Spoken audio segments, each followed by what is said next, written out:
Today we're learning about this method of integration by parts, and this is by Hamas.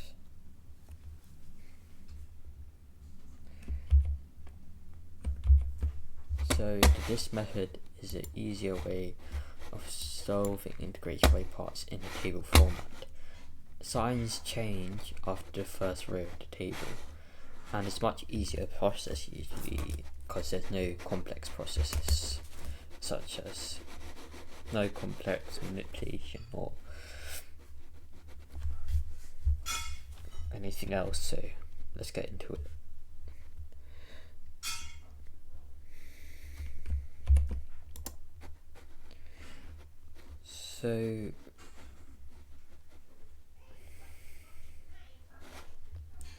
So this example of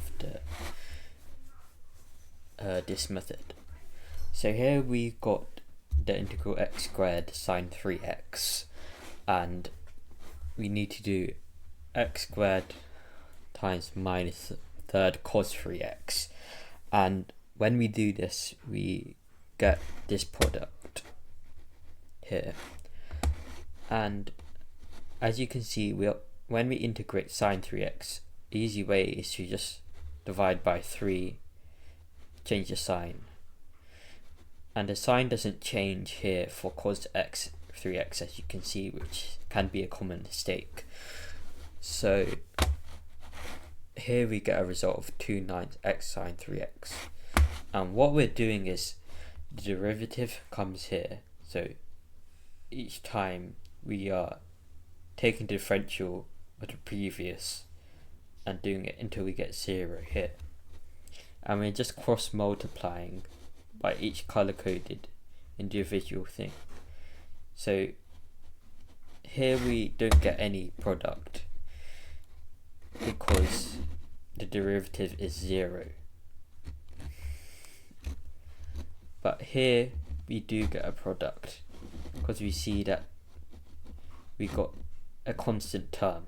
So we always differentiate in cases like this where we can get a constant term at the end, and this gives us, and when we alternate like this, it will give us minus a third x cos 3x because we times x squared minus third cos 3x, and we did 2x times minus 1/9 sine 3x here, and then we did minus 2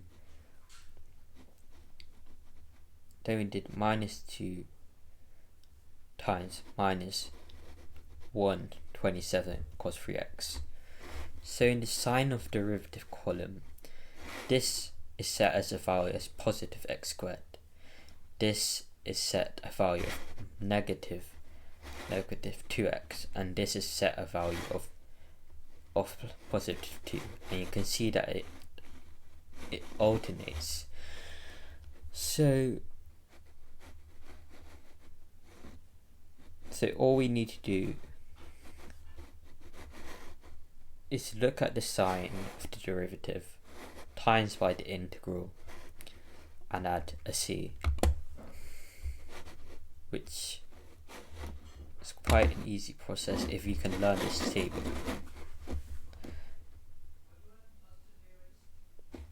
So this is the next.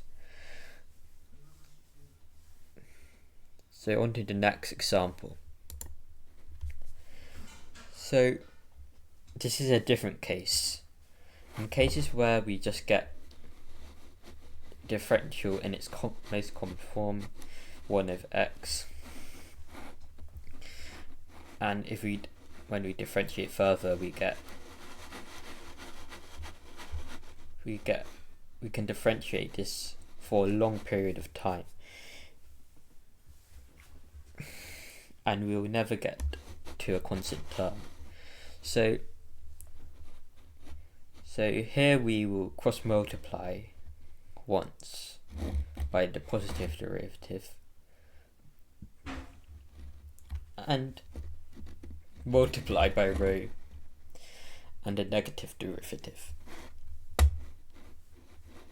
And here we get 1/5 to the x to the 5 ln 4x, and here we get the negative integral of 1/5 x to the 4.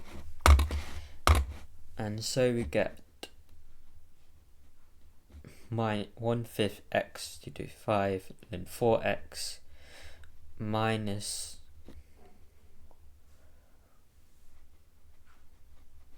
minus 1 over 25 x to the 5 plus c. All we did here is just times by derivative. Then since we can't get a constant term, we have to times by rho to get an integral, and with that integral we just calculated it as minus 1 over 25 x to the 5 and added a c term here. So important thing to remember is that then kx is always 1x differentiated, where there are no exceptions to this rule. So thank you for listening to Hard Maths. If you want more videos like this, please consider subscribing and drop a like. It would be very much appreciated.